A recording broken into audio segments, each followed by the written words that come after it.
دا حجرې ټي وي ته د نستعلیق رپورټ دی.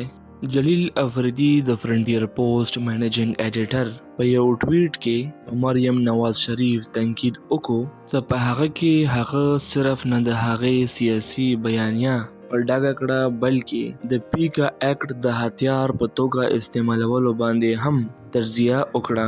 افریدي د پنجاب پاکپتن نه د یو کیس حواله ورکړه. هغلته کې د واتس اپ ګروپ یو اډمن د پیکا اکټ په تحت نیول شوی چې کوم باندې دا الزام و چې هغه د مریم نواز توهین کړي او د هغې په خلاف ویډیو جوړې کړي. دغه واقعه په پنجاب کې د دې متنازع قانون لاندې اولنی کیس دی چې د کوم د ازادي اظهار په اړه مختلف قسم سوالونه پیدا کوي.